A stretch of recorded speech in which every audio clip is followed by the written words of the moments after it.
The Catholic's Ready Answer by Reverend M.P. Hill. Socialism, its philosophy of history. Socialistic delusions. Two great discoveries, the materialistic conception of history and the revealing of the secret of capitalistic production by means of surplus value, we owe to Marx. Through them, socialism has become a science. Frederick Engels. The truth. In the palmiest days of science, no body of doctrine was called scientific unless its conclusions were well supported by their premises. In our day, an oracular style and an air of profound thought are sufficient credentials for the winning of scientific honors. Conspicuous among the pseudo-philosophers of the age is this self-same Karl Marx, a taste of whose scientific economics we have had in another article. See Socialism, Its Economic Fallacies. German philosophers sink their shafts deep, even when boring in the wrong place. The reader must not suppose that scientific socialism, conceived as it was in the brain of a Marx, could ever have confined itself to the immediate field of practical economics. It goes much deeper. It professes to bring us back to the beginning of things, but unfortunately we fail to discern there the real beginning. Scientific socialism is essentially atheistic.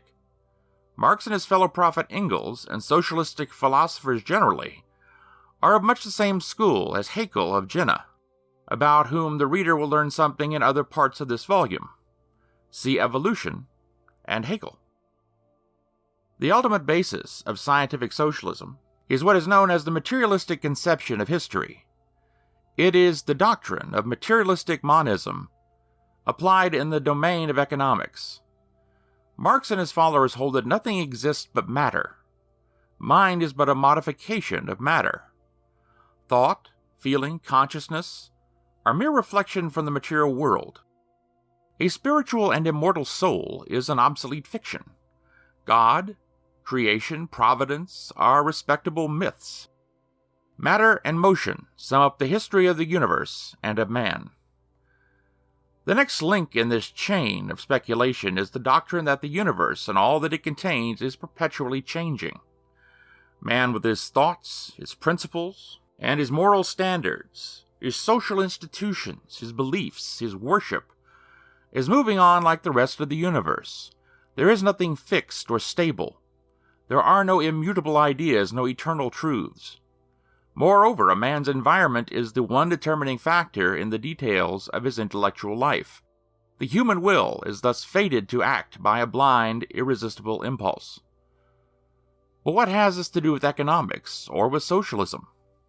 It has much to do with them in the mind of Marx and his associates. For the one law of change and evolution, they tell us, operates in the world of production as it does elsewhere.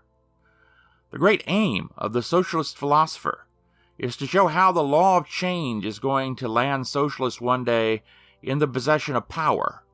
Assuming the role of prophet, the philosopher points to the land of promise which must eventually be reached by the multitude in the desert, and he endeavors to unfold the process of social evolution in some such way as this. The whole of human life is ruled and shaped by methods of production and exchange. The dominant ideas and intellectual tendencies of the race depend primarily on the way in which men produce and barter what is needed for the perpetuation and well-being of their kind. With every change in the economic basis of life, there is a resultant change in the social and intellectual life of men, in their mental life, in their social institutions, in their religion. Thus, two distinct orders of things are recognized, the order of economic facts and the order of ideas. Now these two orders, socialists tell us, do not run together with the exactness of clockwork. The one may lag behind the other, and for a time, whilst the economic order is developing on new lines, the order of ideas happens to remain unchanged. Consequently, a state of tension ensues between the two orders, till finally it reaches the snapping point, and then a revolution, resulting in the adjustment of the order of ideas to the order of facts.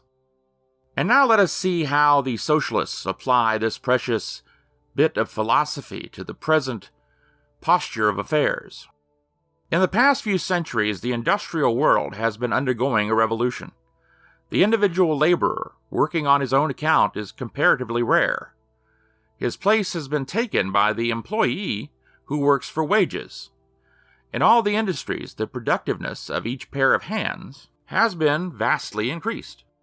Not that the human hand has acquired any new deftness. On the contrary, manual skill has decreased rather than increased. It is rather the perfection of the modern system of production, of which the human hand is an instrument, and a comparatively insignificant instrument, that enables 100 pairs of hands today to produce on so vast a scale, and at the same time enables the owners of industries to reap such enormous profits. Now, according to the socialistic doctrine, refuted in Socialism, Its Economic Fallacies, the profit really belongs to the working men, though it nearly all passes into the pocket of the capitalist. The result, we are told, is ever-increasing poverty for the working class. Hence the struggle between the classes, a phenomenon, we are assured, which not only has occurred frequently, but has really formed the warp and woof of human history. Accompanying the present class struggle is the glaring contrast between the condition of the industrial world and its intellectual environment.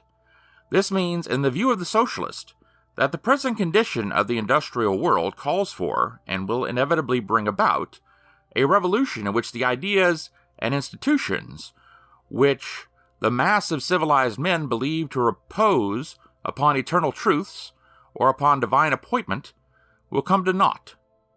Rights of property, the right of inheritance, the rights of the family, marriage, authority, and obedience, even religious belief and worship, all these must go, as unsuited to the condition under which man must work out his earthly destiny.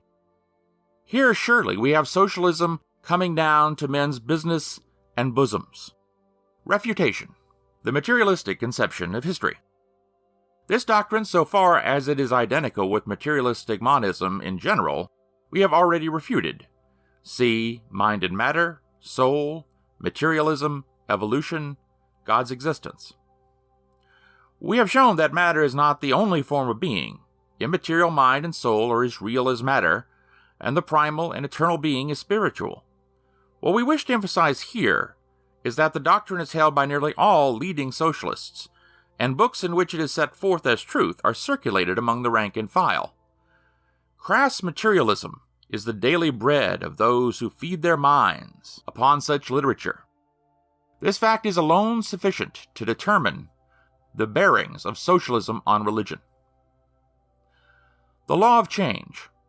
According to this doctrine, nothing is fixed or permanent, even in the sphere of thought and science or of religion.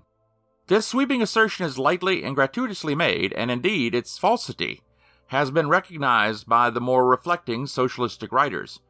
Some have admitted that mathematics and the sciences dependent upon mathematics have to do with fixed ideas and immutable truths.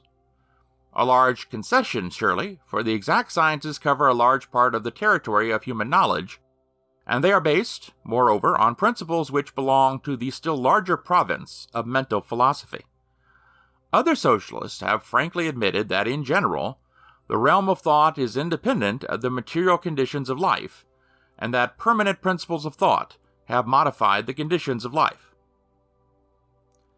The economic basis of human life. Here the absurdity of the materialistic view produces its height. We are told that upon modes of production, buying and selling, depends the whole structure of society as well as the whole world of ideas. Among other things, the dominant philosophy and religion of a country will depend upon its economic tendencies. Most of our readers will be astonished at so bold a generalization, even as coming from a socialist. If there is anything to be learned from history, it is surely the fact that most great movements, social, political, and religious, have had an origin quite independent of economic conditions. The growth of ideas, the sudden appearance of geniuses and of saints, personal and national ambition, faith and fanaticism, these are the main factors that have changed the face of society quite irrespective of the material conditions of life. Christianity, early in its career, found a home in every clime and flourished under every system of economics. The conquest of Alexander, which so profoundly influenced the course of history, had little or no connection with the economic state of society. Mohammedanism, the Crusades, the Renaissance, the Protestant Revolution were independent of the conditions of commerce and production. But our best allies in this contention are in the camp of the socialists. The ecclesia docens of socialism is split on this and on other subjects more hopelessly than it dare acknowledge to the mass of its adherents. The revisionists form a powerful section of the party devoted to the modification or the entire repudiation of the extravagances of socialistic teaching. If retained within the party, they must inevitably bring it to its ruin. Concerning the doctrine of the economic basis of society, the teaching of the revisionists runs counter to that of the pure Marxian section of the party. Bax, Bernstein, L. Woltman, and others have acknowledged in their writings that the realm of thought is to a great extent independent of the economic world. Let the reader not fail to grasp the significance of this admission. Taking their stand upon the doctrine we have been refuting, socialist leaders assure their comrades in the ranks that the new economics will one day adjust all things to themselves. But if the leaders are themselves unlearning the materialistic philosophy which is at the basis of these predictions, the question now is, how long will the leaders be able to sustain the equivocal role of thinking one thing and preaching another? Economic contrasts and class struggles. Socialists, repeating by rote the words of their father and prophet, tell us that the history of a human society is simply the history of struggles between the classes. Here they are reading their one idea into all history. Class struggles are indeed prominent in history, but they are not the only struggles on record, nor can it be proved that the majority of struggles are in any way even reducible to class struggles. The great historical events cited in a preceding paragraph, events involving many an important struggle, were not connected with the mutual opposition of classes. In many an important struggle, members of the two great classes which socialists have in mind fought side by side.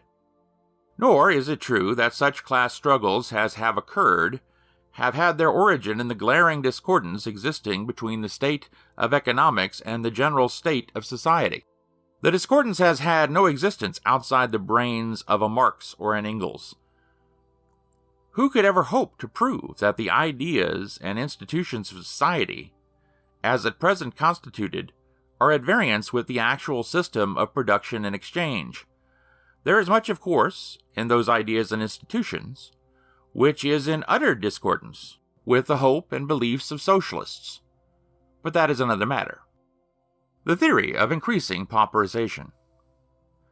The same recklessness of assertion is shown in the dictum that under the domination of capital, there has been a steady and increasing tendency to pauperism, whilst on the other hand, all wealth is gradually passing into the hands of the few. The Erfurt Platform of 1891, which is the present gospel of the party, plainly sets forth the assumption that the present system means for working men a growing increase of the insecurity of their existence, of misery, oppression, enslavement, debasement, and exploitation. Now, as regards the validity of the pauperization theory, it must, of course, be admitted that the lot of certain classes of working men has been made hard by small wages, long hours of work, and high cost of living. But to assert that the lot of working men in general has been growing ever more miserable, and to appeal to the feelings of working men by drawing pictures of misery tending to starvation, but destined to end in revolution, is to act the part of a demagogue. Statistics and general experience contradict the assertion. The material prosperity of working men has been steadily increasing, and although colossal fortunes have been acquired by the few, the intermediate grades of society have also been growing in wealth. But here again the revisionists among the socialists ally themselves with men of sense and reject the pauperization theory. Opposition to it was well to the fore in the Socialist Congress of Lubeck in 1901, when Bebel, the recent leader of the party, felt himself obliged to repudiate the doctrine taken in an absolute sense. While admitting that, absolutely speaking, the working man is better off today than in past generations, he maintained that you compare what the rich class has with what the working class has today, then the gap between the working class and the rich class today is greater than ever before. What does this mean but that the working class is not getting rich as quickly as the non-working class? Their condition is vastly improved, but not in the same proportion as that of their masters. So that now it is not pity for the poor, but envy toward the rich, that is supposed to fire the socialist breast. But this false pauperization theory has done splendid service in gatherings of working men, and doubtless will continue to do so for many a day. Working men will be told, as they are in a socialist booklet that lies before us, you are living in a slavery which is in many respects worse than that which prevailed in the South before 1863. This, then, is the doctrine reserved for the masses.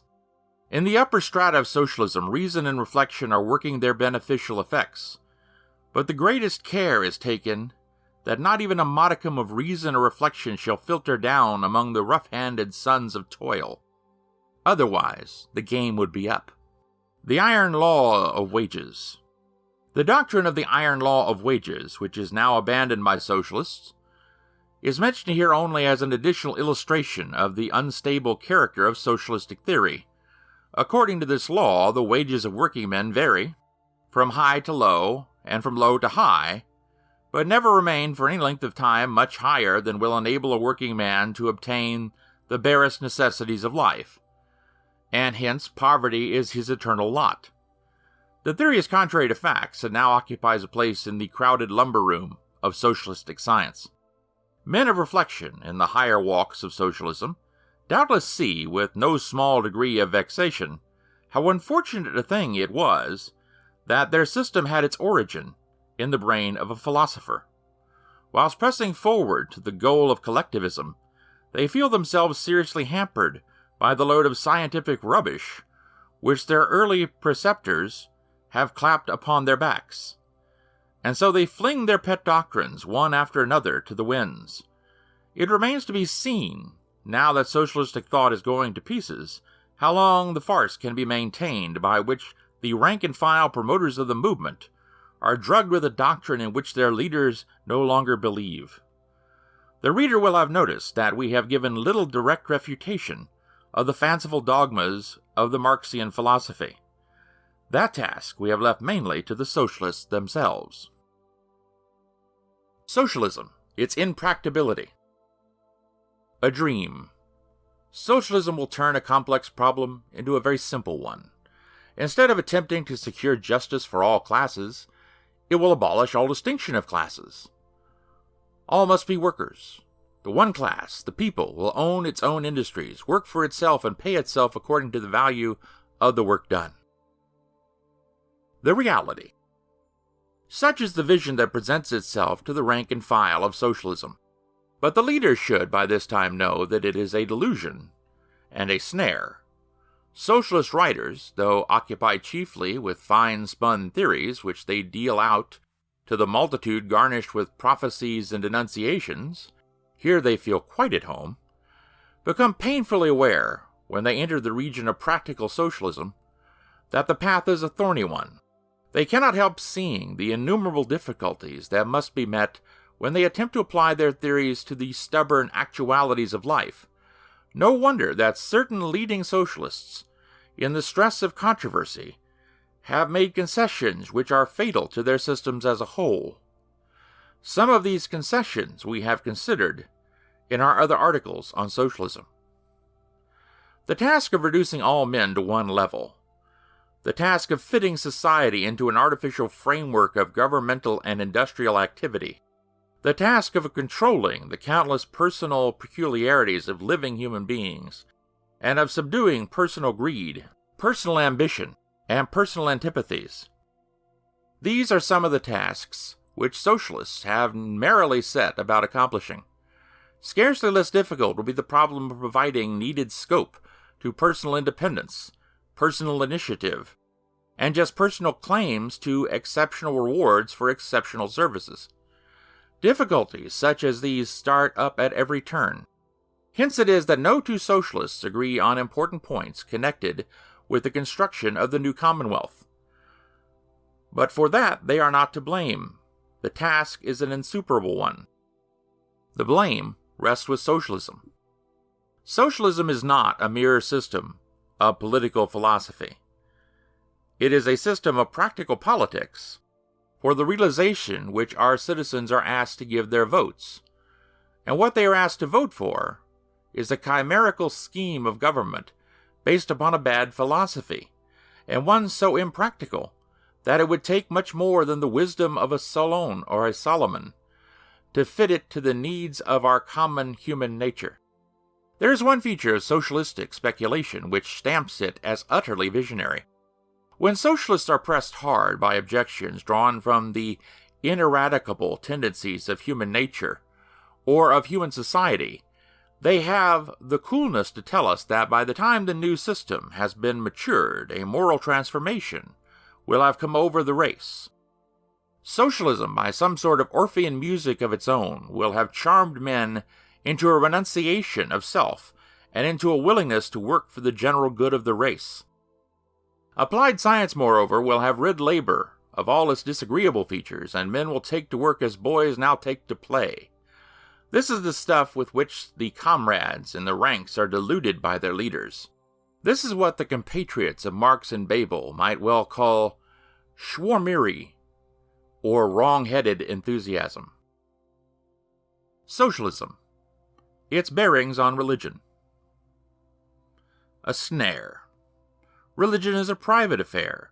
The social democracy is concerned solely with the purely secular questions connected with the struggle for economic, social, and political emancipation.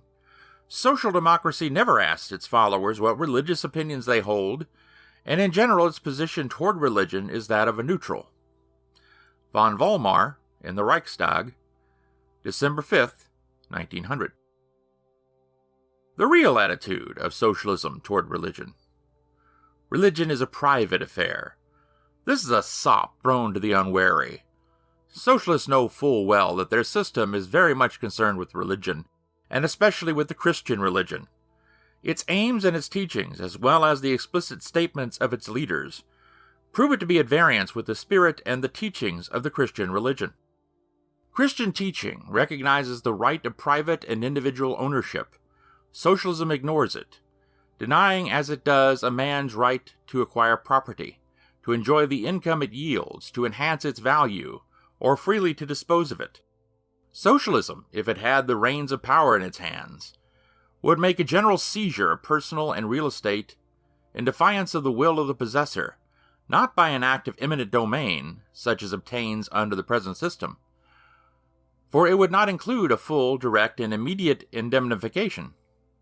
It would entirely annul the private ownership of estates against all natural right, but as the actual possessors of property would not submit to the changes of their own free will, they would be compelled to do so by force. And force is really contemplated by socialist leaders. In most countries of Europe, said Marx in the Congress of The Hague, violence must be the lever of our social reform. We must finally have recourse to violence in order to establish the rule of labor. That an armed revolution will be resorted to has either been intimated or explicitly stated by socialist speakers and writers, as for instance by Liebknecht in the Socialist Convention of Ghent in 1877. The army, he says, will, after all, consist of the sons of the people whom we are gaining over by our revolutionary propaganda. When the day shall have arrived, rifles and cannon will of their own accord face about to prostrate the foes of the socialist people. The same sentiment has been so often re-echoed in socialistic journals that it needs no illustration here. It is a common Christian tenet that marriage, which is a permanent union of husband and wife, was instituted by God, and that the wife is subject to the husband. The family, too, according to the Christian conception, possesses inalienable rights, which the state is bound to respect. In a socialist commonwealth, the state would be a supreme dictator in such matters. Matrimony would be succeeded by free love, state-regulated free love, if you will, but not marriage. The wife would owe no obedience to her husband. She would be in all things his equal, even in the demands for the present set forth in the Erfurt Platform. The abolition of all laws which subordinate woman to man in public and private life is insisted upon. Another demand of the Erfurt Platform is that the schools be secularized, which means that the teaching of religion be entirely banished from them. But it is a distinctly Christian principle that secular education should never be divorced from religious training, and a constant effort to reduce the principle to practice is a distinguishing mark of Catholicism, the form of Christianity that socialists will chiefly have to reckon with. Socialism sees in the Christian school its most formidable foe, and even in its demands for the present it includes, by way of preparing the soil for socialism, the abolition of religious instruction in the common schools. The dictum that religion is a purely private affair is both false and anti-Christian. Religion would perish if it were locked away in the human heart and could find no external expression. Christianity, moreover, is necessarily and by divine institution a religion that enjoys public as well as private worship. It would consequently be a very undesirable element in a socialistic commonwealth, and would not be tolerated any longer than could be helped. Christianity must have its public places of worship, its rectories, its seminaries, its novitiates, its schools, its asylums. And all these things suppose material resources and must rest upon an independent financial basis. But under socialism, all material treasure would belong to the people at large, and the people, or the populace, or perhaps even the rabble, would have the only say in the distribution of it. Now let any reader of these pages fancy a socialistic commonwealth donating a sum of money for the building of a Catholic church. Furthermore, a Christian clergy should be free and untrammeled in the exercise of its ministry. The public offices of religion, attendance upon the sick and the dying, and a score of other essential duties should remove them from the chance dictation of those who set no value upon their sacred functions, and should free them from the obligation of manual labor, which socialists would impose upon all members of the Commonwealth without any distinction. Socialist leaders differ, it is true, in the attitude they assume before the public in regard to religion. Some take the bull by the horns and make a frank acknowledgment of what is really held by all leading socialists. The Socialist Party of Great Britain, in a recent manifesto, declared that no man can be consistently both a socialist and a Christian. George D. Herron, secretary to the International Congress of Socialists, makes a clean breast of his sentiments. Christianity today, he tells us, stands for what is lowest and basest in life. It is the most degrading of all our institutions, and the most brutalizing in its effects on the common life. For socialism to use it, to make terms with it, or to let it make approaches to the socialistic movement, is for socialism to take Judas to its bosom. E. Belfort Bax, a leading English socialist, informs us that socialism has been described as a new conception of the world, presenting itself in industry as cooperative communism, in politics as international republicanism, in religion as atheistic humanism. These later authorities on socialism only re-echo the sentiments of the patriarchs of the movement. Karl Marx, the father of modern socialism, once wrote, "Religion is the opium of the people. The abolition of religion as the illusory happiness of the people signifies their demand for a real happiness." Frederick Engels acknowledged that religion will be forbidden. Religion, he thinks, is nothing but the fantastic reflection in men's mind of the external forces which dominate their everyday existence. Joseph Dietzen declared that socialism and Christianity differ from each other as the day does from the night. And August Bebel, "In politics, we social democrats profess republicanism. In economics, socialism. In religion, atheism." And Liebknecht, "It is our duty as socialists to root out the faith in God with all our zeal, nor is one worthy of the name who does not consecrate himself to the spread of atheism." Another class of socialist writers and speakers content themselves with harping on the assurance that socialism has nothing to do with religion, and that religion is altogether a private affair, with which socialism has no intention of interfering. We have seen the hollowness of such pretensions. A third class quietly assume that, in respect to religion, things will settle themselves. Bellamy, who made formal profession of socialism in his later writings, takes it for granted that by the time socialism is at the top, religion will have undergone so complete a change as to need neither priest nor altar nor congregation. A man's religious wants will be confined to religious instruction or religious conference, and he can gratify himself in that matter by establishing telephonic communication with some oracle of religious wisdom, whose reputation will have attracted to him a multitude of hearers. If a man feels any need of priest or sacrifice or public place of worship, he can have them to his heart's content. On this last point the writer must have been jesting. We can well believe, however, that in proportion as socialism gains ground, the world will feel some need of priest or sacrifice or place of worship. The influence of socialism must necessarily work in that direction, and that means the gradual destruction of Christianity. Bellamy's speculation on the future of religion are much of a piece with those of the other socialistic writers. But what better can be expected of practical socialism when the philosophy on which it is built is materialistic and atheistic to the core? We are dealing with socialism of the Marxian type, for of this type the socialism that is at our doors professes to be.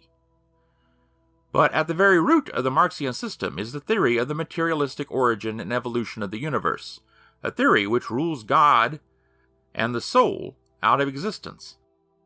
With the atheism of this theory, all the leaders of socialism, as we have seen from abundant evidence, are imbued. If there are any socialists who are not atheists, it is because they are made to swallow the bolus of Marxism without knowing what they are swallowing. We have said enough, and more than enough, to show the anti-religious character of socialism. But now a last word to the Christian, especially the Catholic working man. Don't allow yourself to be induced to join any party or organization bearing the name of socialist. Reform and improvement are one thing. Socialism, atheism, and revolution are quite another. You may not believe in the extreme doctrines of socialism, but by helping to swell its ranks, you are helping to popularize a movement which is essentially godless. You are strengthening the hands of men who are bent on destroying Christianity root and branch. You may be tempted by the promises of socialism, but remember that socialism is but a revamping of old communistic schemes, which have had their day and from which all sensible men have held aloof. You feel drawn to men who profess a sympathy for the toiling poor, but the truth is that socialists feel less pity for the poor than envy toward the rich. All solid improvement in the condition of the working man has been brought about by means with which socialists are out of sympathy. Honest agitation and well-directed practical movements have done something. Socialism has done nothing, nor is it likely to effect anything in the future. No movement based upon any such flimsy theorizing as we have considered in the course of these articles can ever prevail against the good sense of the people. The very leaders of socialism will differ, as they have differed, on important points of theory and practices, and difference of opinion will lead to the splitting up of the party. Trades unions, in proportion as they are ruled by socialists, will be used as cat's paws to further the ends of socialism. Therefore, keep the socialists out of your trades unions, and there will be no danger of your aims being confounded with theirs. Soul. Objection, observation, and experiment have failed to discover the existence of a soul in man. The so-called spiritual acts that are supposed to prove the existence of a spiritual soul have been discovered to be modifications of the cell tissue of the brain. The answer: are observation and experiment the only means of acquiring knowledge? They form the basis of the physical sciences, but are there no other sciences? Are not logic, rational philosophy, and mathematics sciences as well as physics, chemistry, and physiology? Even in the latter sciences, observation and experiment are only the beginning of a process of induction which is brought to a close by deduction or inference. This may seem too obvious to need mentioning, but the exclusive dominion of observation and experiment in the realm of science has been so often assumed, or practically held in our time, that we deem it necessary to emphasize the part played by deduction, even in scientific research. Very little reflection is needed to see that the acts of the mind are of a different order from those of the bodily senses and of the imagination. Thought is immaterial, supersensible, spiritual. Even when we think of material things, we think of them in an immaterial manner. This is evident from the way in which we designate them, referring them, as we do, to certain classes or species. We predicate the universal of the individual. We say, "This is a tree, that is a house," which is equivalent to saying, "That belongs to the class of things called trees, etc." The mind has, therefore, certain immaterial and general concepts, such as tree, not this or that tree, but the species tree, horse, man, animal. These universal and immaterial concepts are the product of the mind and, formally, exist only in the mind.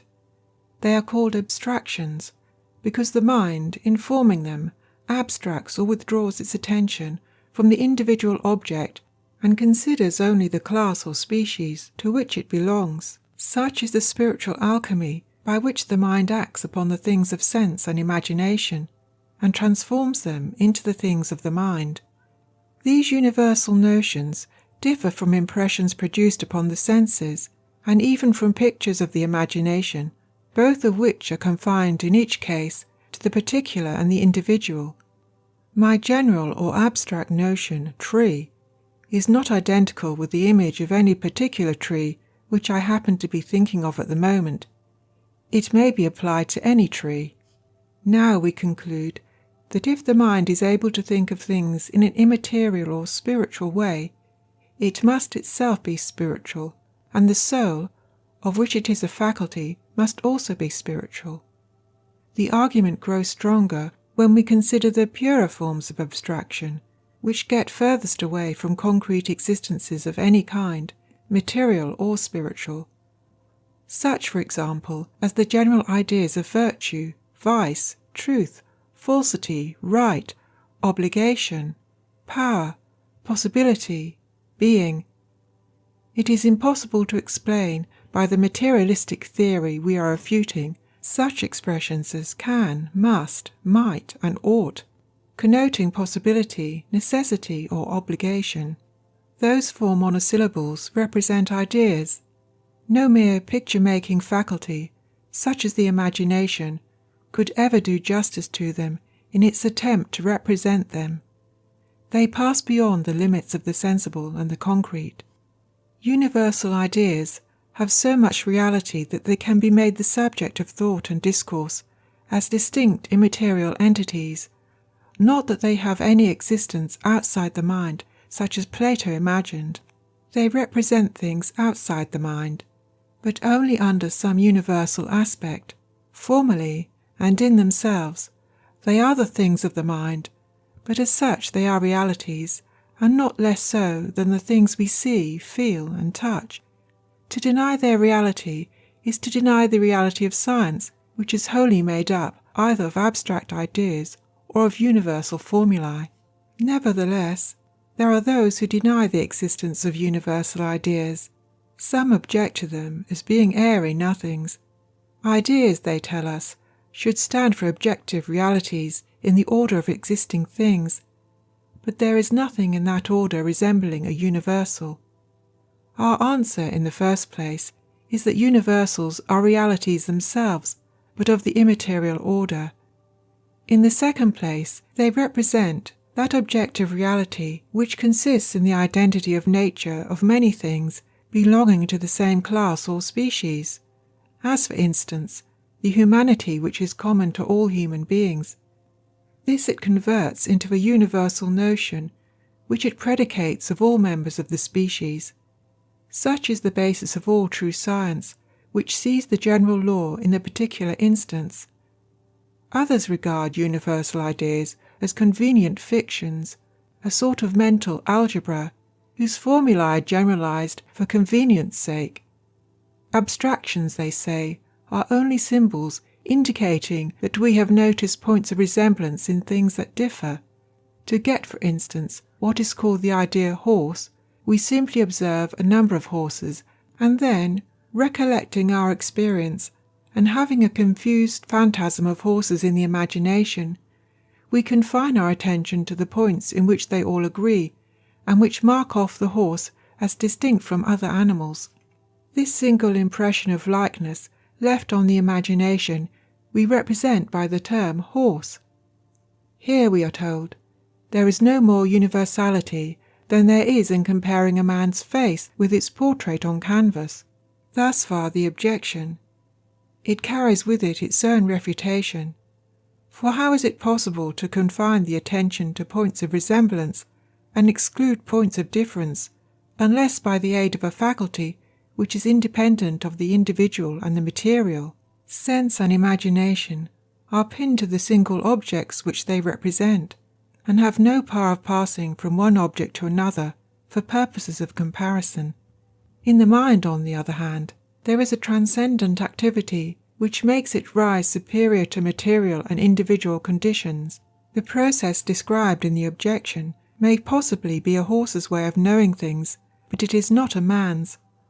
A horse, after some experience of dogs, possibly has in his imagination a confused image of dogs, with accompanying feelings mostly unpleasant, and every new member of the canine species brings the image, and by association the feelings, to the surface of consciousness, and then follow the usual external marks of recognition. But the horse's master has a much superior knowledge of dogs. The man, like the horse, has seen many dogs in his time, and like the horse, he may have a confused phantasm of dogs in his imagination, to which he relates every new dog he meets. But he possesses a faculty which passes beyond the limits of sense and imagination. These latter faculties are but picture-making faculties. The pictures may be either successive or simultaneous and confused, but they can never represent anything but single objects. Now let us suppose that the man undertakes to write a book on the dog. Is the subject of the book a confused mass of phantasms of dogs? Surely not. It is the dog, not dogs. By the superior power of mind, the writer will be enabled to review his successive impressions of dogs, note the various points of identity and difference existing between individual dogs, and draw his general conclusions. But general conclusions are general propositions, and even though they represented no reality of any sort, do they not argue certain mental processes of composing, dividing, and comparing, which exceed the powers of any sensitive organ or of any sensitive faculty? Such processes are evidenced even in our daily use of human language. But there is another faculty, which furnishes a no less cogent proof of the immateriality of the soul, namely the will. This faculty possesses freedom of action, a fact that may be proved by any one and at any hour of the day. The very fact that it acts upon motives, that it waits until it sees a reason for acting, that it passes from one insufficient reason to another till it finds an adequate reason for deciding, proves that it is master of its actions. Such freedom cannot belong to material things. The action of matter is fixed by law. Gravitation, chemical affinities and the like act always in the same way, and the scientist in his laboratory would be surprised to find them varying in their action.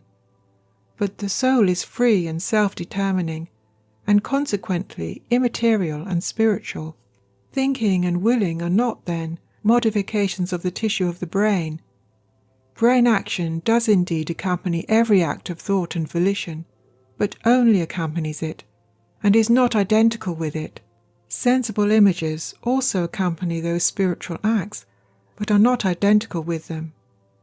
The senses and the sensitive appetites of the pure animal nature range among natural objects with an activity which, up to a certain point, resembles that of man. But where it is a question of reviewing one's experiences, classifying, generalizing, reducing to science, then higher or spiritual powers must be brought into requisition, which powers must, of course, belong to a soul that is spiritual. Spiritism. It is contended in favor of Spiritism that the phenomena which it presents are a plain matter of observation and evidence, and are attested by numerous and trustworthy witnesses. They are to be accepted as any other facts are accepted for which we have evidence in our senses. But if they are accepted, they will revolutionize religious thought. Facts of a striking nature are undoubtedly exhibited at spiritistic seances, but are the facts, in their substance, such as they are believed to be by the spiritists? Do they proceed from the agency of disembodied spirits? And what are Christians, especially Catholics, to think of them? Before answering these questions, let us cast a glance at the origin and history of Spiritism. In one form or another, Spiritism is at least as old as the scriptural story of Saul and the Witch of Endor. But in its present phase, it dates from a little more than 60 years ago and had its origin in America. In 1848, at Hydesville, New York, two sisters, Margaretta and Mary Fox, girls of 12 and 15 respectively, professed to have a means of communicating with the souls of the dead. The story, as told by themselves, was that they had heard some mysterious rappings, which they had thought might proceed from the spirit of a man who had been murdered in the same house. They afterward discovered that the noises could be used as a code of signals in communicating with the souls of the dead. It was agreed between the girls and their new acquaintances in the other world that when the spirits were questioned, the answer yes should be indicated by one rap, no by 3, and doubtful or wait by 2. Later on, the Fox family moved to Rochester, New York, and here it was that Spiritism as a system took shape. The girls gave exhibitions of their powers, acting as the part of mediums, i.e., persons professing to be able to produce spiritistic manifestations. Spiritism became the sensation of the period. It soon spread from America to England, from England to the continent. Mediums rose from every part of the world, and to the rappings were added other manifestations even more strange. The spirits showed their presence by the turning and tilting of tables, by ringing bells, and by playing on musical instruments. Under the actions of the spirits, bodies were altered in weight, a touch of the hand was enough to move heavy bodies from their places, human beings were raised in the air, phantom forms and faces appeared. Particular spirits were invoked and made to answer questions. Secrets were revealed, and predictions were made that afterward proved true. As all the world knows, these wonders have continued down to the present day.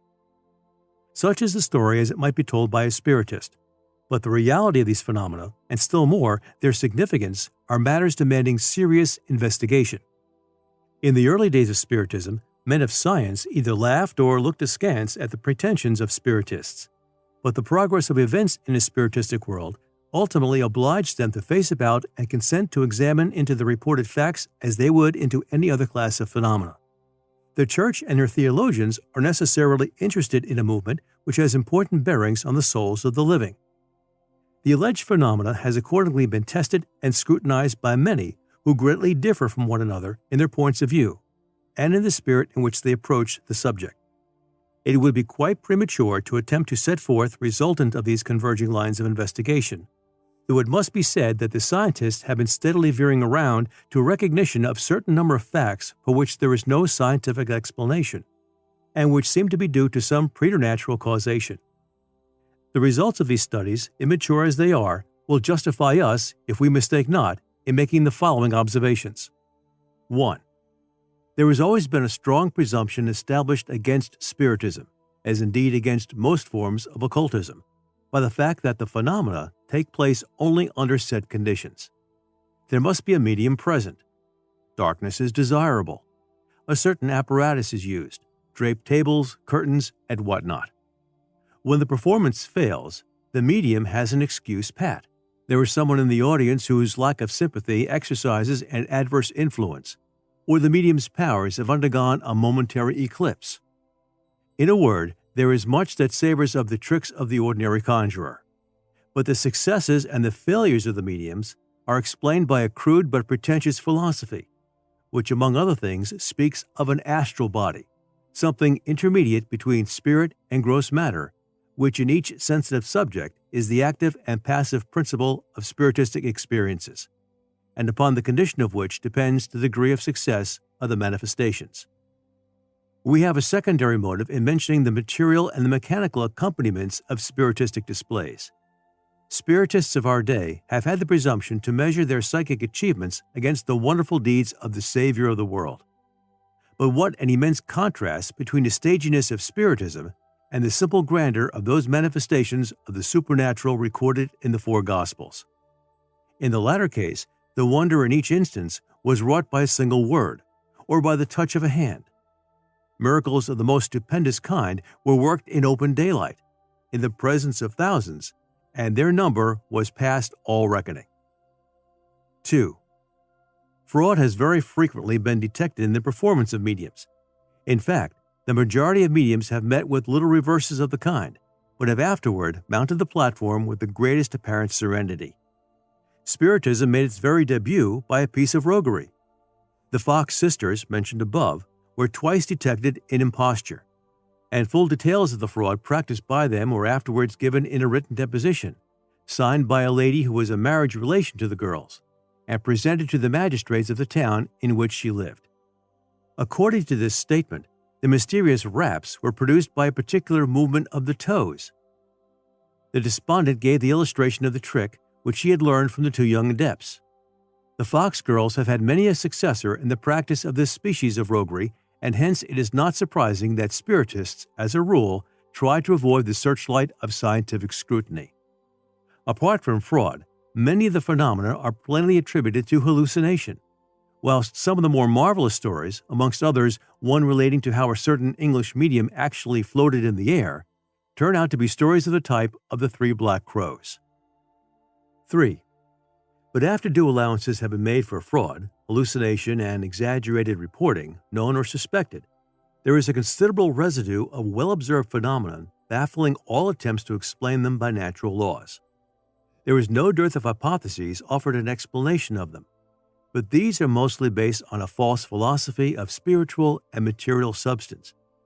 The astral body, or the perispirit, has played a prominent part in such hypotheses.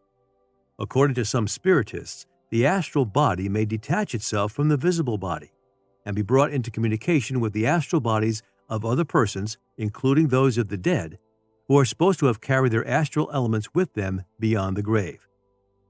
There is no foundation, in fact, for the assumption of any such agent as the astral body. But of course, an Arabian Nights tale had to be invented to account for the mysterious by those who ignore the Christian point of view in the matter of ghostly apparitions. Perhaps equally unsound is the hypothesis of those who attempt to account for the facts by the agency of certain subconscious or subliminal powers, of the existence of which, at least in certain classes of persons, there seems to be no doubt in many minds. The subconscious or subliminal memory, whether the faculty be thus properly designated or not, is described as a mysterious storehouse of impressions once received, but received, strange to say, without the subject's knowledge. In a state of hypnosis or in a spiritistic trance, the unsuspected treasures of the memory are brought to the surface, and there is marvelous manifestation of knowledge which is thought to be quite beyond the range of the person's power or experience. To account for the utterances of mediums at such moments, some investigators hold or suggest that when the subliminal activities are set in motion in the medium, connection is made through them between the medium's mind and the mind of some other person, present or absent, and that what he gives forth as communications from the spirits are really the thoughts of living human beings.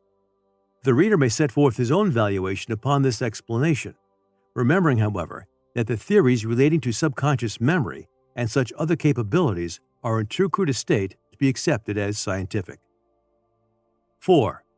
As to the main question whether there is real communication with intelligence from another world, Catholics as well as others can form their opinions according to the evidence. It is quite in accord with Catholic teaching to believe that spirits mingle in the affairs of men. But there are spirits and spirits. There are spirits good and bad. Now, of one thing we can rest assured, that considering the circumstances connected with spiritistic manifestations, it is inconceivable that either God or his good spirits, including the souls of the just, can have anything to do with such performances. Spiritism thrives on idle and even criminal curiosity, and its exhibitions have been marked with triviality, frivolity, and moral grossness, while the moral and physical effects they produce upon the mediums and their sitters are notoriously bad. The literature of the subject abounds in cases of ruined lives due to spiritistic practices. 10,000 people, wrote Dr. Forbes Winslow as far back as 1877, are at the present time confined in lunatic asylums on account of having tampered with the supernatural, quoted from Raupert's Modern Spiritism. Moreover, the supposed spirits often utter contradictory statements on matters of religion and deny articles of the Christian faith. Hence, the only conclusion that a Catholic can draw is that if any spirits are concerned with these transactions, they are undoubtedly evil spirits, and that Spiritism, whether its adepts are aware of it or not, is nothing less than commerce with the devil. The very fact of its professing to have free entree into the world of spirits is enough to condemn it in the eyes of all true Christians. As to the belief of Spiritists that their mediums hold communication with the souls of the dead, and that the souls of particular persons are identified in such manifestations, the evidence furnished is of the most untrustworthy kind, and has never been subjected to any good rigorous tests. Catholics are, of course, aware that God has at times permitted the souls of the departed to appear under visible forms, but always for purposes worthy of His infinite holiness. It is therefore quite impossible that the souls of the just should have any participation in spiritistic doings. What the devils may do with the souls of the damned in connection with Spiritism is a matter beyond our ken. Amongst the worst features of Spiritism is one that is ominous of mischief in the future. Spiritism has been made a religion, and it aims at revolutionizing the religious beliefs of the world. It professes to have its revelation derived from communication with the spirits, though it is considerably baffled in its attempts to piece together the scattered fragments of information received and shape them into a consistent and comprehensive body of doctrine. They are learning by experience what it is to have to do with the father of lies. Such being the real character of Spiritism, little need be said as to what should be the practical behavior of Catholics in regard to it.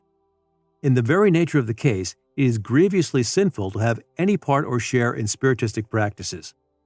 Even to be present at spiritistic seances is ordinarily sinful, as being an occasion of either harm to the person present or of scandal to others. For Catholics, it should be enough to know that Spiritism is under the ban of the Church. The Roman authorities have more than once condemned its practices, and the Second Plenary Council of Baltimore, after a scathing denunciation of them, exhorts the faithful not to favor or abet them, directly or indirectly, and not to be present, even out of curiosity, at spiritistic gatherings. Spontaneous generation. An argument. There was a time when no living thing, plant or animal, existed on the earth. Therefore, when living things appeared, they must have been evolved out of non-living matter. The organic must have grown out of the inorganic. The answer. To the extreme evolutionist, the above argument seems conclusive, but only because he assumes as true two things that have never been proved, to wit, that creation is inadmissible, and that evolution is the all-sufficient explanation of all phenomena. Let us see if we can give the reader a fair idea of the bearings of the question, and of its importance to the Christian apologist. It is a matter of common knowledge that most living things with which we are familiar come, either directly or indirectly, from other living things. A chicken is produced from an egg which was laid by another chicken. An oak grows from an acorn which once grew on another oak. Life is derived from life. Neither chickens nor oaks are produced from stones. Now this is the same thing as saying that organic matter is not produced by inorganic. Organic is the same as living matter. Inorganic is inanimate matter. The two are widely apart in respect to origin, structure, and mode of action. Everything that has life, every plant, every animal, has a structure that makes it essentially different from a stone, a mineral, or a clod of earth. It has organs, that is to say, parts which are adapted, each in its own way, to the performance of certain functions. A human being, for instance, has organs of sight, hearing, and smell, as well as a heart, lungs, and digestive organs. The way in which living things grow and develop is also peculiar. They have a way of building themselves up out of small beginnings, and this they do by the action of an inherent vital principle, which enables them to take to themselves even inorganic matter and convert it into their own substance. Beginning with a mere speck, a cell, they put forth other cells and form a cellular tissue, and are finally developed into the perfect plant or animal. The developing power in each case does not work at haphazard and produce now one thing, now another, at one time a rose bush, at another an apple tree. Each germ produces invariably one distinct species of living being, and always the same species from which it itself has sprung. All these characteristics of organic beings mark them off as quite distinct from inorganic. Such is the nature and such the mode of action of the living beings known to man. But is there no exception to the rule? Are not certain well-known living creatures produced spontaneously by dead matter? Down to a century or two ago, there was a universal belief that decayed animal or vegetable matter had the power, under certain conditions, of producing, without germ, cell, egg, or anything of the kind, certain living beings, of which specimens could be seen in the decayed meat or cheese. The revelations of the microscope erected this popular belief into something more than a belief with many scientists of the last century. At last the whole scientific world was set agog by the question whether at least certain forms of life could not be produced from inorganic matter. A brilliant series of experiments threw some light on the subject, but failed to convince one way or the other. At last Pasteur entered the field. He was persuaded that the animalcules produced by dead matter were formed from germs derived from the atmosphere, which germs had, of course, been produced by living creatures. The experiments he set on foot must be numbered among the triumphs of modern science. They had this result, that spontaneous generation was henceforth regarded as a myth. The animalcules found in dead matter were found to be hatched from germs conveyed through the atmosphere. Even Huxley, in summing up the results of these investigations, says, "For my own part, I conceive that, with the particulars of Monsieur Pasteur's experiments before us, we cannot fail to arrive at his conclusions, and that the doctrine of spontaneous generation has received a final coup de grace." On the Origin of Species, page 79. That was one phase of the controversy, but in our day we have to deal with another.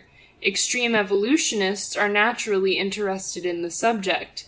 Without spontaneous generation, evolution, as they conceive it, would have been an impossibility. They hold that all life, including the intellectual life of man, has been evolved out of inorganic matter. Ignoring creation, they believe that all things have been evolved from the simplest inorganic elements by the laws of matter. They hold with most scientists that at a certain period, when the earth was in an igneous state, no living thing could have existed upon it. Therefore, they conclude, life, when it first appeared, must have sprung from inanimate matter. Of late years, a hypothesis has been started, which attempts to account for the existence of life on the earth by supposing that in some remote age the earth received organic germs from some other planet.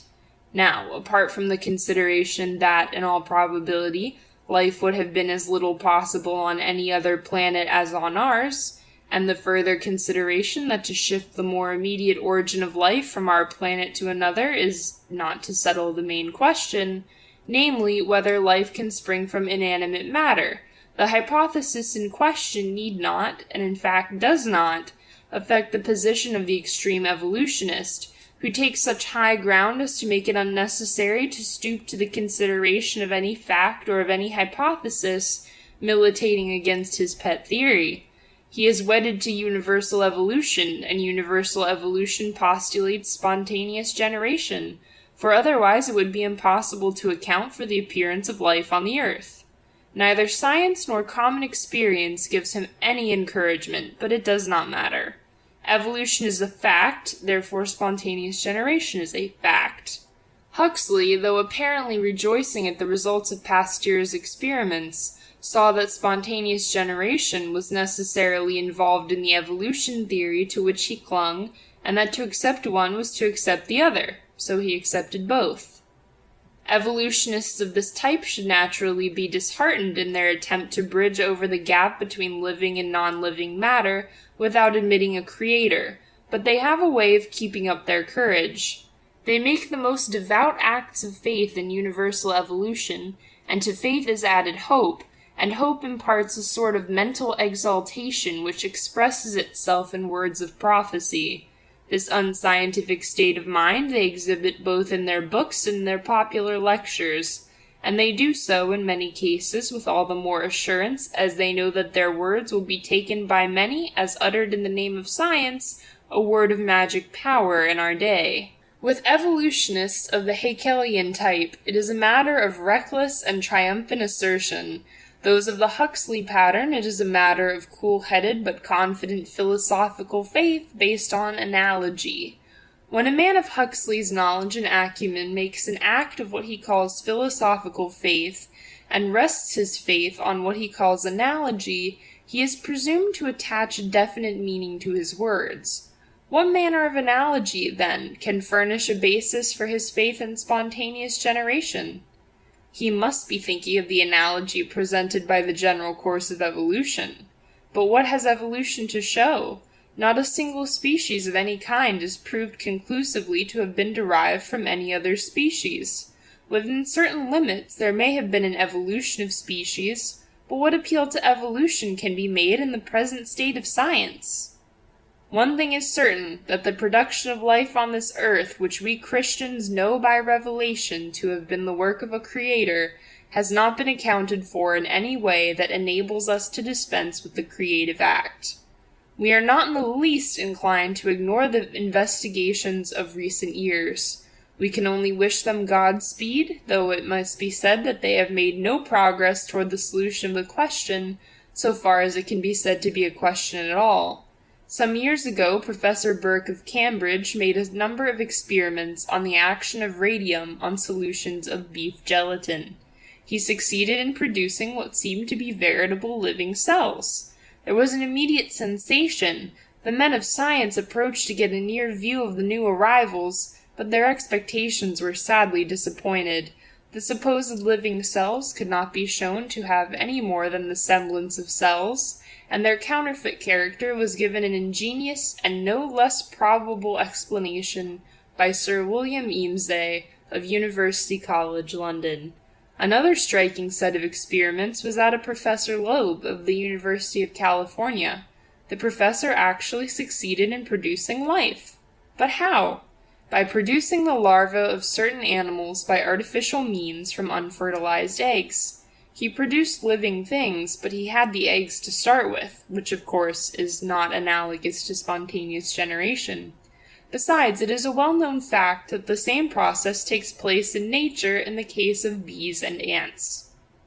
To return to the argument in favor of spontaneous generation placed at the head of this article, it does not follow that because life appeared where it had not existed before, it must have arisen spontaneously from inorganic matter. There was the alternative of creation, and there is nothing in science to disprove either the fact or the possibility of creation. Rather, there is much to prove its necessity. Let the earth bring forth a living creature in its kind. This is the only positive account we possess of the origin of life on this earth. It is vouched for by the authority of the Creator himself, and it will never be proved to be false by anything which human science can bring against it. Superstition. A groundless accusation. The Catholic Church permits and even fosters every manner of superstition. The Mass, the worship of images and relics, the use of scapulars, beads, Agnus Deis, to all of which a special supernatural virtue is attributed, furnish abundant proof of the accusation. The answer. The Catholic Church, as every Catholic and every convert knows, neither permits nor fosters superstition of any kind. It regards superstition as a sin against faith and against the virtue of religion, and condemns it as a practical denial of God and his providence. But what are we to understand by superstition? The definitions of the standard lexicographers agree in the main with that of the Catholic Catechism, according to which we may be guilty of superstition in two ways. 1. By practicing an ignorant or irrational form of worship, or by worshipping a false deity. 2. By attributing to things a power which they cannot have, either by their nature, or by the prayers of the Church, or by virtue of a divine ordinance.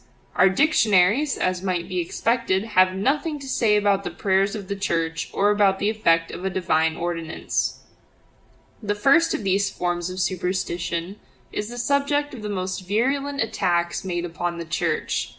The Mass, devotion to the Blessed Virgin, and the invocation of saints are regarded as flagrant instances of what our enemies are pleased to style the Romish superstition. In our separate articles on these topics, we have shown that both the doctrine and the practice of Catholics in these matters are both rational and Christian. In the sacrifice of the Mass, we do not adore a wafer. The idea is monstrous. We adore the living God, who has deigned to perpetuate his incarnate life on earth beneath the sacramental species. Our adoration is based on faith, and we have a reason for the faith that is in us. Our veneration for the saints, and especially for the Mother of our Divine Lord, is felt and expressed because they are dear to God, and we invoke their intercession as we would ask the prayers of God's friends on earth. Even though we Catholics were wrong on these and other points, our opponents would not be justified in hurling at us such an epithet as superstitious, which always suggests either crass ignorance or a low degree of intelligence and education in the one to whom it is applied. It must be remembered that these supposed forms of superstition have been practiced by the vast majority of Christians, East and West, for 19 centuries, and that among those Christians there have been countless men and women of the highest culture and intelligence, who knew the difference between the blind acceptance of stereotyped forms and a rational adoption of a religious creed. In our own day, they have been accepted, practiced, and defended by many of the brightest intellects in the Anglican Communion, who, since the beginning of the Great Oxford movement, have come over to the Catholic Church in thousands. Catholics are not to be placed on a level with West African fetish worshippers. Superstition is blind and unreasoning, as well as degrading, whereas Catholic belief is able to assign a reason for its adherence to the dogmas of religion, and at the same time it elevates and purifies the soul of the believer. In the second form of superstition, certain powers are ignorantly attributed to things that do not possess them.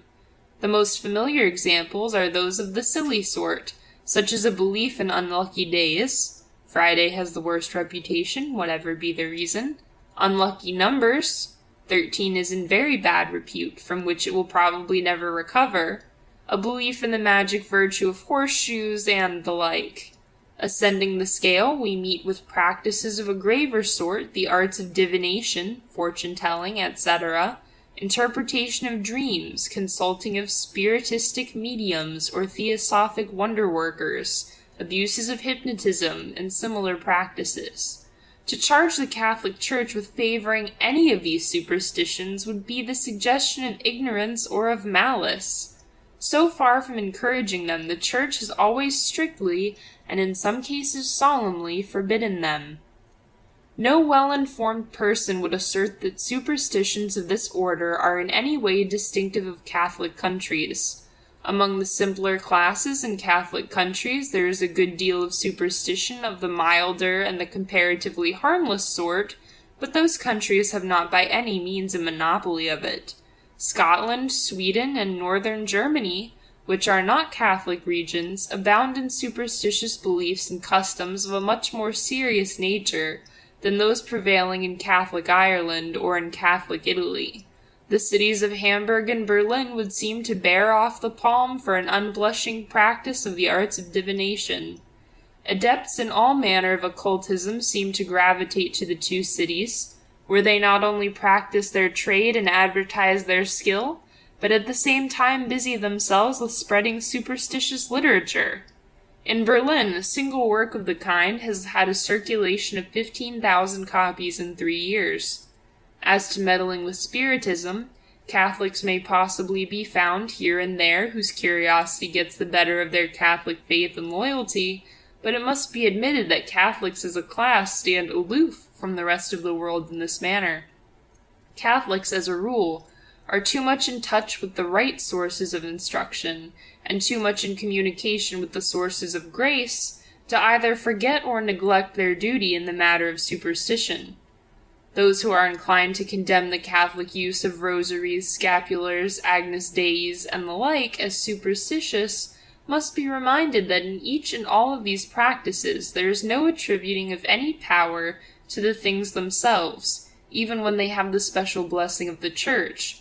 They are used either because they are aids to devotion, as in the case of pictures, or because they are external marks or badges of loyalty to our powerful patrons in heaven, the brown scapular, for instance, being the livery of those who reverence the Mother of our Lord.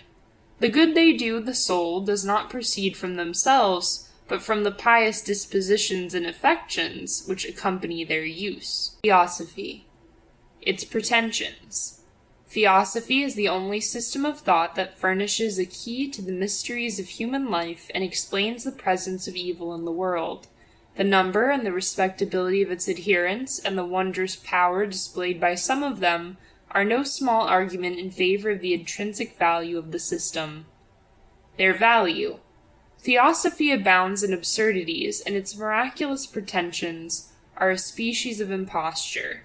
Unfortunately, it has a sufficient number of fairly respectable adherents to justify a notice of the system in our pages.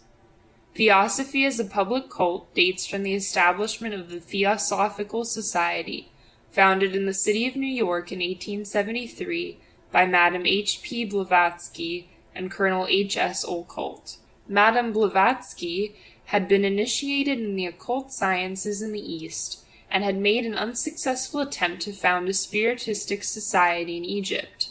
The Theosophic system was modified and developed by Madame Besant, who was once associated with Mr. Bradlaugh in the propagation of atheism. Theosophy acknowledges no intelligent or personal supreme being.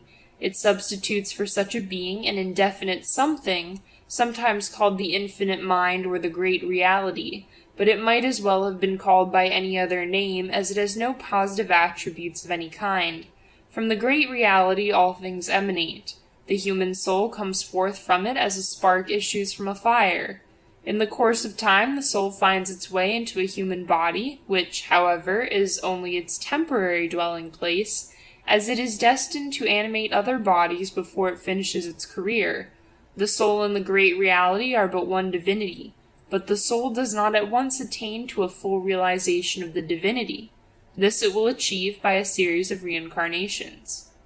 According to Theosophists, a man's future is entirely in his own hands, but in this sense, that his merits or demerits in his present incarnation will settle his status for the next one. This is effected by the blind but inevitable operation of a law, the law of karma, as they term it, by virtue of which a man's deeds cling to his soul in the shape of thought forms, and are landed with him in his new stage of existence in a new body. In his second life he will find himself at the start virtuous or vicious, fortunate or unfortunate, happy or unhappy, according to his deserts in a previous state of existence.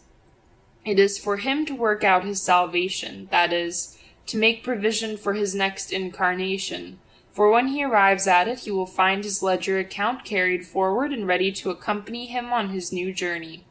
Finally, when his virtues have ripened to perfection, he is absorbed back into the great eternal blank from which he originally came. Theosophy is, therefore, a form of emanational pantheism, as well as a form of atheism of the Buddhistic type. The space we can allow ourselves in this article will only permit us to indicate a few reasons why this strange creed should be rejected by every sensible mind. 1. Theosophy cannot be established by proof.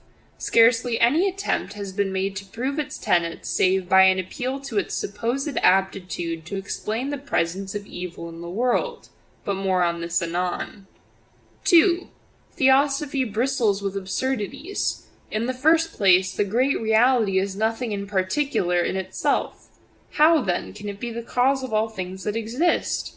Reason tells me that before a thing can be the cause of another thing, it must have a definite and determinate mode of existence itself. 3. As the soul is identical with the divine reality, both its good and its bad instincts must be ascribed to the divine. Hence, when virtue struggles with vice, it is divinity struggling with divinity. This is all the worse, as Theosophists represent the divinity as absolute perfection. 4. Theosophists speak of duty and obligation, and yet one would search in vain in their system for any principle on which duty or obligation could be based, or for any higher power to which duty is owed. The one motive for the performance of duty is a practical, calculating self-interest, and as for the moral relation of the soul to the infinite, the one has no more obligation to the other than a spark has to the bonfire from which it has escaped. 5. There are honest and clear-headed Theosophists, however, who admit that, strictly speaking, duty has no place in their system. Right and wrong, accordingly, are only convenient terms used instead of the more correct expressions upward tendency and downward tendency. Why the distinction should be between up and down any more than between right and left or between plus and minus we cannot see. But, that question apart, one thing is certain, there must be a dividing line between the two things. In other words, there must be an absolute standard or law of morality, if morality is the right name for it, by which the will may be effectually moved. If a Theosophist tells me, the right thing for you to do is to tend upward, I ask him, why? His answer is that it is the way to the perfection of my being. My rejoinder is that seeking the perfection of my being is only a matter of self-interest and is quite outside the moral sphere. It furnishes no motive belonging to the moral order. And even supposing that up and down were moral ideas, what criterion does Theosophy furnish whereby to distinguish up from a down? The two are well distinguished in the Ten Commandments, but Theosophy has had no Mount Sinai of its own. The truth is that Theosophy, at bottom, recognizes no moral order of any kind. Even self-interest cannot be very cheering to the man who is struggling upward when he reflects that when he reaches absolute perfection, all personality and consciousness in him will be destroyed and become identified with the great nothing in particular. Thus successive degrees of perfection bring him to nothing. Cold comfort, this. 6. Physical evil overtaking the individual man is supposed to be the consequence of sins committed by him in some previous incarnation. In other words, the multitudinous workings of natural laws, which are the cause of physical evils, are brought into perfect correspondence with the equally multitudinous workings of the human will, which is the author of sin. If a man sins, the laws of nature are so adjusted as to bring it about that in his next incarnation he will be born, say, to poverty instead of wealth. This amounts to saying that laws that are regular and inflexible are made to dovetail with the fitful and arbitrary and incalculable operations of the human will. Now, since nice adjustment as this is only possible on the supposition that there exists an intelligent personal deity who has a foreknowledge of the two orders of events and is able to adjust the one to the other. But no such deity is acknowledged by the Theosophist. Hence he is logically driven either to abandon one of the most distinctive elements of his system, or to deny the freedom of the human will. 7. Yet it is just this attempt to account for physical evil, especially human suffering, that has attracted to Theosophy a certain type of Europeans who would otherwise condemn this modern adaptation of Buddhism as an effete superstition. These converts to Theosophy tell us that they are dissatisfied with the Christian explanation of human suffering. The Christian holds that suffering is permitted by God for our greater good, especially in the life to come. He regards the very worst afflictions of the present life as perfectly insignificant, both in intensity and in duration, as compared with the smallest portion of bliss in life eternal. Meanwhile, there is a superabundance of divine grace at hand to console, strengthen, and encourage him, and to enable him to convert his sufferings into occasions of merit for eternity. And that, too, notwithstanding that many of his sufferings may be the fruits of sin. But the Theosophist prefers cutting the knot to untying it. He gets rid of a personal God altogether, and then consoles himself with the thought that he has no one to blame for his sufferings but himself. He attributes all the vicissitudes of life to a law of blind necessity, a law, nevertheless, which contrives to act as an engine of retribution. But whilst drugging his mind with the new doctrine, he shuts his eyes to its real contents. We have seen above some of the doctrinal absurdities which the Theosophist is made to swallow. 8. But apart from these, and taken as an explanation of temporal suffering, the system breaks down utterly when applied to the facts of human life. Theosophy attributes pain and poverty in the individual to sins committed by him in previous states of existence, the law of karma working with mathematical exactness and landing him, at each fresh incarnation, in the precise groove in life which his merits have entitled him to occupy. Well, let us apply the doctrine to a case like this. A man during the first 40 years of his life is healthy, wealthy, and wise. Virtue within and good fortune without make his life an ideal one. Suddenly, he is overtaken by a malignant disease which makes his life utterly miserable. Has karma blundered? That man came into his present existence with a diploma entitling him to a life of happiness, and 40 years of virtue have given him a claim to additional happiness. Why, then, is he treated as a felon?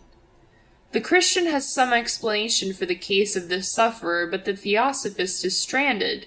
The opposite case of 40 years of suffering followed by a period of fairly good health is equally inexplicable on theosophical principles. Then again, how can Theosophy explain the fact that physical well-being and moral well-being, though both are supposed to be the effect of karmic retribution, are not always found in each other's company at a man's start in life? Many a child is born at once to wealth and to what are called inherited vicious propensities. It is easy to weave theories, but not so easy to make them square with the facts of life. 9. It is almost needless to dilate on the feebleness of Theosophy in supplying motives for virtuous conduct. Discouragement must be the effect of the discovery that the law of reward and punishment does not work with uniform exactness. In any case, for whom does a Theosophist conceive he is struggling and striving in the pursuit of virtue? For himself, we are told, in another term of existence. But is he not virtually striving for another, in whom he does not feel a particle of interest? In each successive incarnation he has no recollection of previous incarnations, and consequently he has virtually changed to another person. Then think of the prospect of such a series of isolated lives closing in real or virtual annihilation. The motive derived from eternal happiness has, therefore, no place in theosophic morality. Christianity, on the other hand, does present such an inducement to virtuous conduct, not to speak of motives of a higher and more ennobling order which it is constantly holding out to the more generous-minded, whereas the motives of Theosophy are shadowy and illusory. Imagine the case of a man who is drawn to sin for pleasure, with all but irresistible force. What a tremendous horsepower of theosophic motive must he stand in need of to offer any resistance to temptation? On the other hand, the man who wallows in vice need be in no particular hurry to better his moral condition. He has plenty of time on his hands, for his present incarnation is not his last. But what about the wonderful powers supposed to be possessed by certain Theosophists? We are gravely told that when one has reached the higher grades of theosophic perfection, or has become a master or a Mahatma, the divine or spiritual element is so perfectly developed in him that he obtains a complete control over nature's forces. In the twinkling of an eye, he can pass from one side of the globe to the other. He can make things travel through the air with the speed of thought. But are there any such Mahatmas in existence? We are assured that they are, somewhere in the mountains of Tibet, and certain leading Theosophists tell us that they have had communication with them and have caught something of their power. They are not unwilling to exhibit their wonderful skill. They will restore at a moment's notice a long-lost brooch, or whisk through the air a beautiful vase of flowers all the way from India. What are we to think of these marvels? Many of them, fortunately, have been investigated by experts. with results exceedingly damaging to the supposed wonder workers.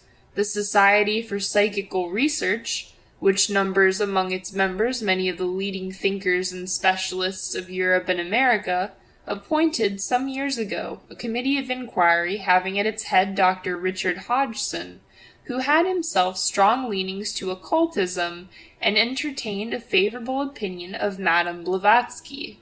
He traveled to India, saw things for himself, and laid the evidence collected before the committee, whose full endorsement it received. The following are extracts from Dr. Hodgson's report. I finally had no doubt whatever that the phenomena connected with the Theosophical Society were part of a huge fraudulent system worked by Madame Blavatsky with the assistance of the Coulombs and several other confederates, and that not a single genuine phenomenon could be found amongst them all. Proceedings of 8 PR, page 210. My lengthy examination of the numerous array of witnesses to the phenomena showed that they were, as a body, excessively credulous, excessively deficient in the powers of common observation, and too many of them prone to supplement that deficiency by culpable exaggeration. Page 210. We think that Madame Blavatsky has achieved a title to permanent remembrance as one of the most accomplished, ingenious, and interesting impostors in history. Page 207. No wonder that later theosophic miracles have been regarded with suspicion or have been proven impostures. Theosophy, therefore, has failed to accredit itself as a body of doctrine. It fails to unravel the mystery of human suffering. It is a feeble prop to virtue and a no less feeble deterrent from vice. Its miraculous sideshow is a hoax. We have said thus much on the subject partly because Theosophy is in many points typical of modern systems of morality in which a personal God is discarded. Tolerance. An accusation. Tolerance is the first duty of the citizen as regards religious matters, but the Roman Catholic Church, if it would be consistent, must be intolerant. Chakra. The answer.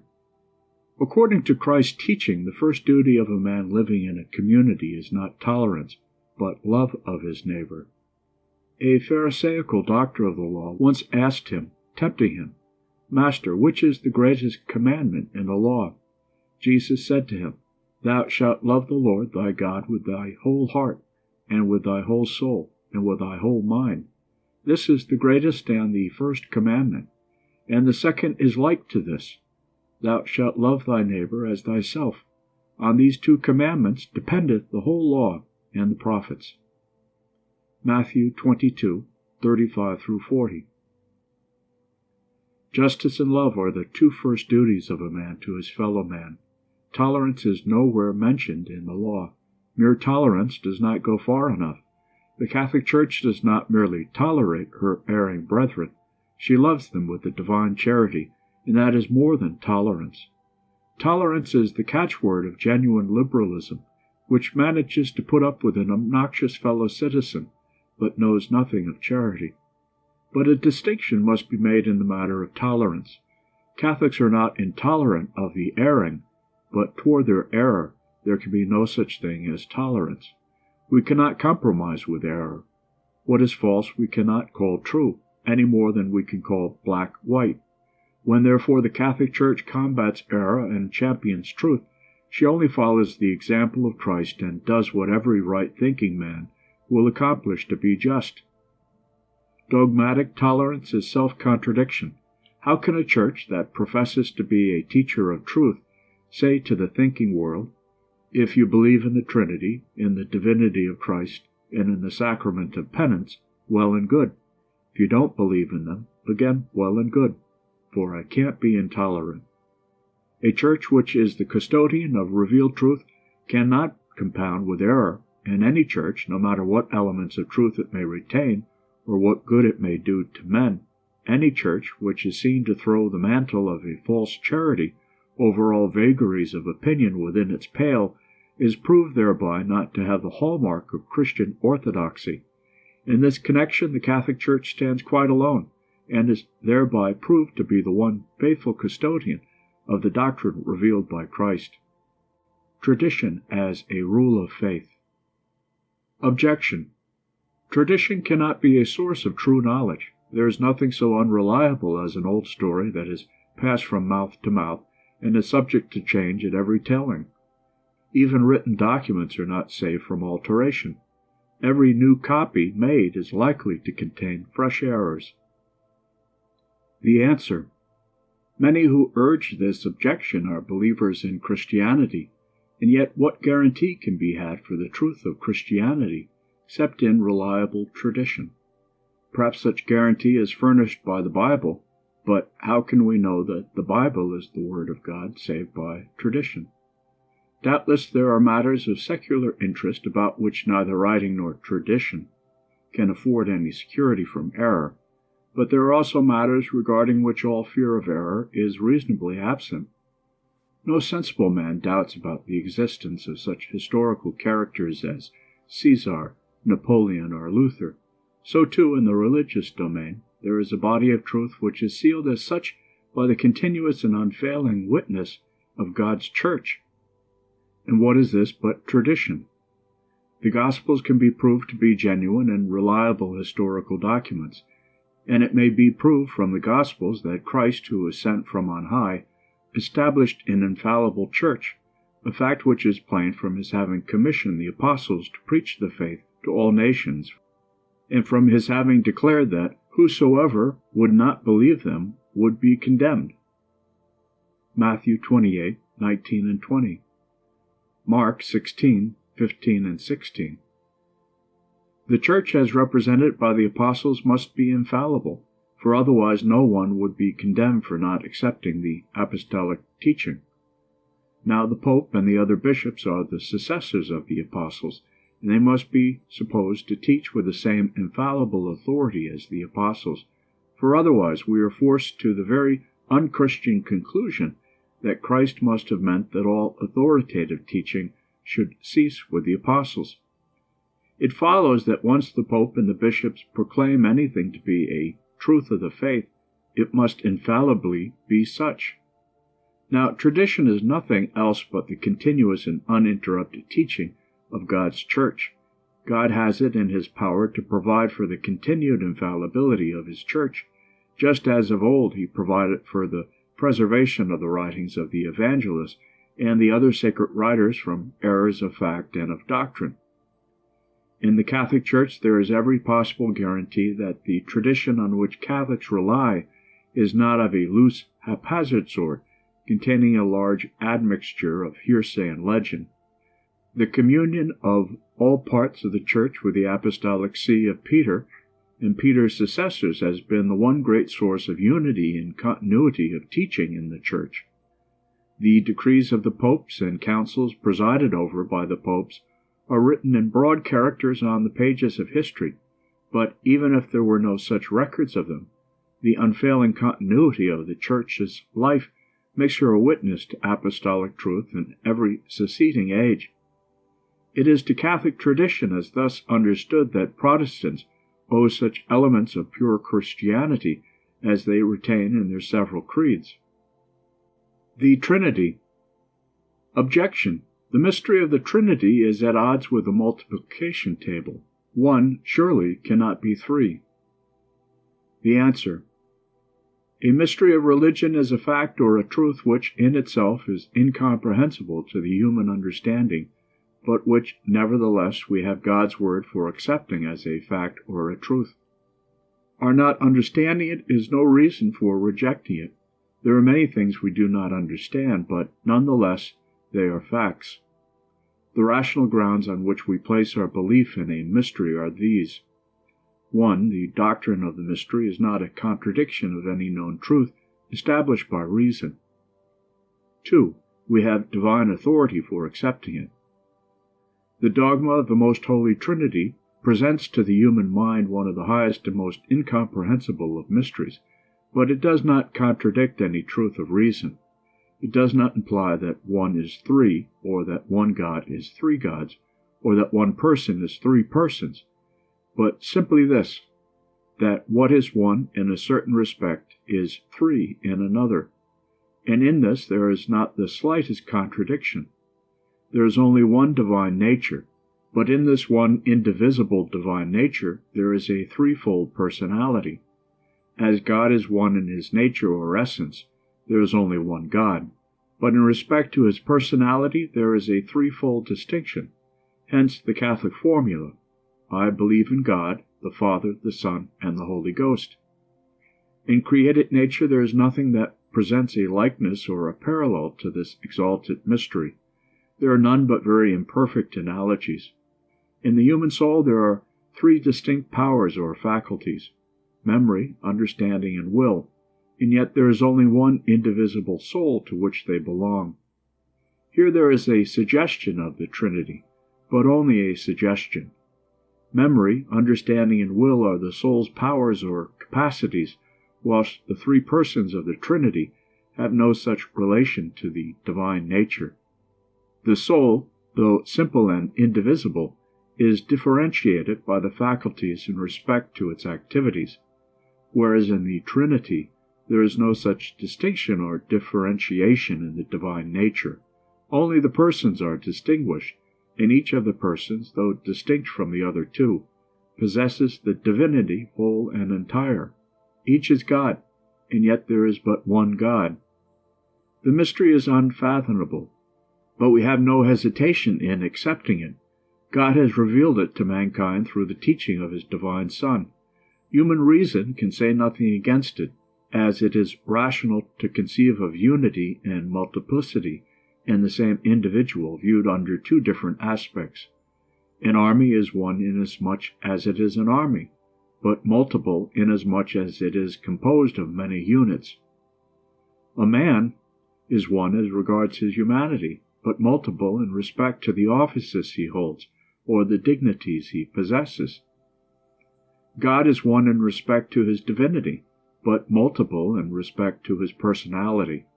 Reason does not contradict it, but still it must be confessed that it is beyond the range of reason to conceive how three distinct personalities can be the one only God whom we adore. But who can be surprised that mysteries should be found in our articles of belief touching the nature and attributes of God? God is infinitely above all the works of his hands. Hence there is nothing more natural than that there should be many things in the innermost depth of his being which are impenetrably mysterious. Virginity. The plea of the flesh, the leading of a pure life in a state of virginity, is impossible for natures like ours. The work of grace. The above proposition is unchristian, both in meaning and in spirit. Few persons either can or ought to marry before reaching what nature and custom have fixed as a marriageable age, and yet they are supposed to lead a pure life before marriage. They must, for such is the commandment of God. Therefore they can, for God requires nothing that is impossible. Many persons are prevented from entering the married state at any age, condemned, if condemnation it is, to the lot of the unwedded. They must nevertheless practice chastity. Even in the married state, chastity must be observed, according to the conditions and requirements of that state of life. Who will presume to assert that all unmarried persons are lecherous, or that the occasional difficult situations encountered in the married life necessarily lead to impurity? Those who hold that chastity is an impossibility offend against faith, against reason, and against the honor of their fellow men, and they are in many cases as hard upon themselves as they are upon others. In order to live chastely, one must be earnest in prayer and learn to do violence to himself. Those who neglect prayer can not expect to obtain the gift of chastity, for chastity is an impossibility without divine grace. A man without faith naturally considers chastity an unattainable virtue, because on the one hand he knows by experience the difficulty of overcoming himself, and on the other hand he ignores the supernatural aid of grace. In other words, there is one whole side of the Christian life of which he knows nothing, and hence he is likely to lose his bearings when speculating on possibilities and impossibilities in the matter of chastity.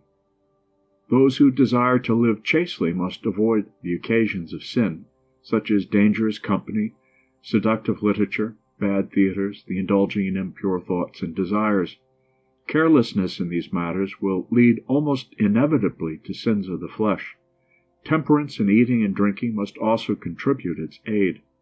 In a word, the practice of self-denial and the training of the will, both by the aid of divine grace, are among the first requisites for the preservation of one's virtue.